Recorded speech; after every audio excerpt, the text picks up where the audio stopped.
Hey there, this is Abdul and today we are going to draw this simple yet perfect sketch digitally with a tablet in Adobe Illustrator. In this video we will be creating a brush, how to use pressure sensitivity in a right way, and the perspective of a sketch. Together with that, I'm going to give you some tips and tricks how you can use your brush in the right manner. And in the last, I will make a sketch so that you can fully understand, and there is a lot more. So without any further delay, let's get going.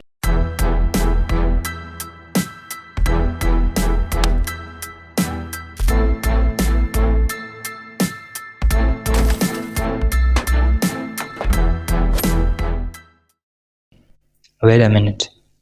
Where are my glasses? So let's do it. For making a brush, go to brush panel. If you don't see brush panel, go to Windows and then search for brushes, and there you get brushes.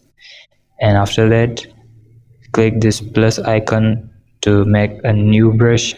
You can play with all the settings, but I will not touch any other setting but the lower one, that is the size. I will keep the size of my brush to 2 points. I will set it to pressure and variation to the same points that we have kept for size.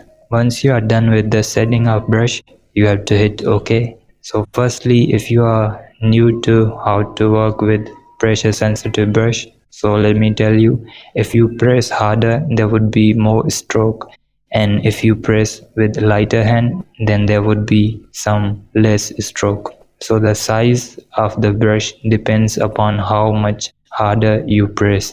More harder you press, there would be more stroke, and the less harder you press, there would be less stroke. So once you have made your brush, it's time to know how to use pressure sensitivity in the right manner.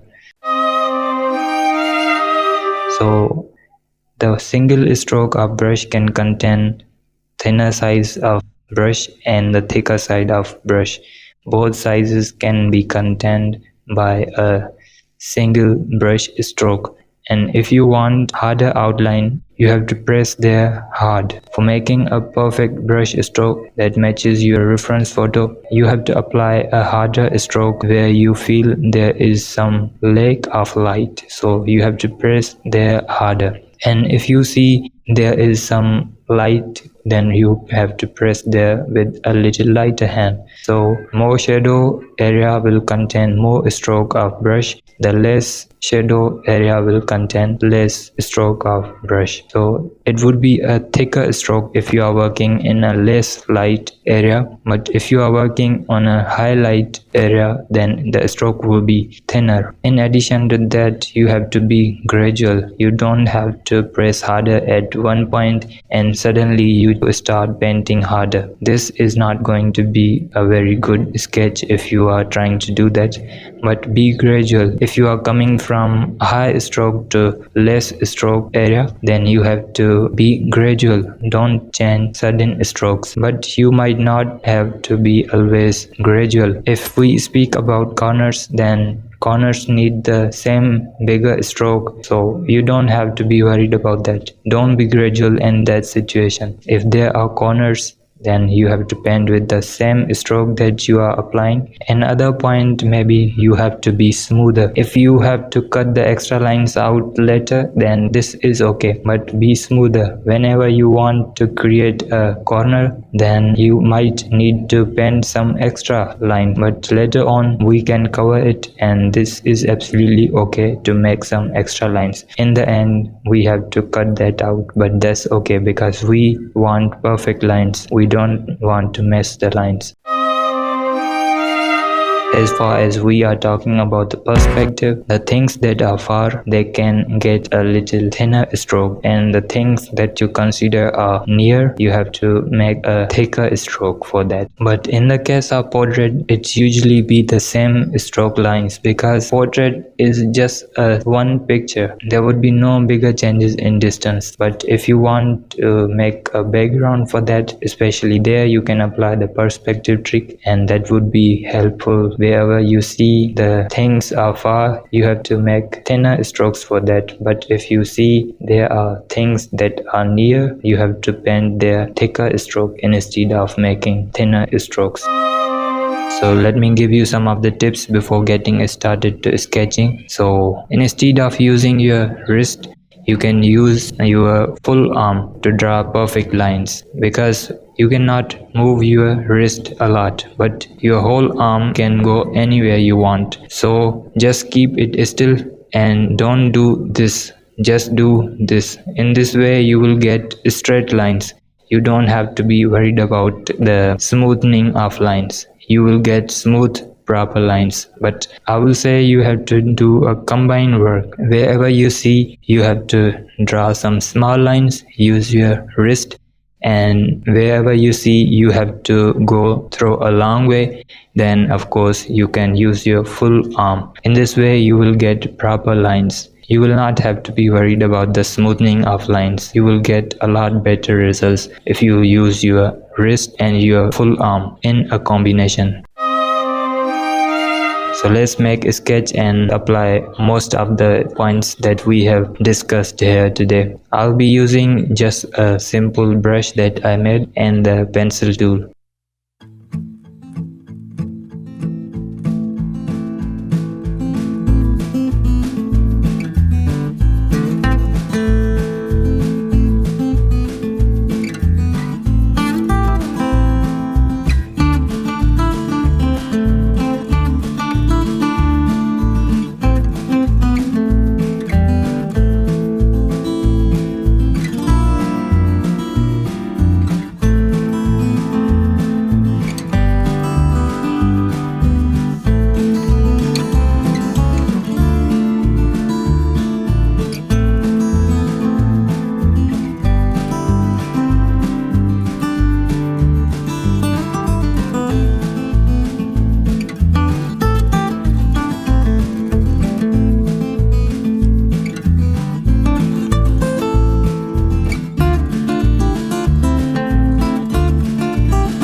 Okay, so once you have finished lines, we are going to go to next step, and that is to cut out the extra lines. Select everything, go to object, and then expand appearance, and go to pathfinder, and then select divide there, select direct selection tool, and select each of the extra line and delete with delete key. In the last, you can combine your sketch in just one line. So all you have to do is to select each and everything on the layer, go to pathfinder, you have to select merge, and that's it. all the sketch will be just one. It will be considered just a one line. Okay, so this is it for today's video. I hope you enjoyed it, and if you really did, give us a like and also subscribe to our channel. Don't forget to ring that bell icon so that you don't miss a single update from us. I'll see you in upcoming videos. Until then, goodbye, take care.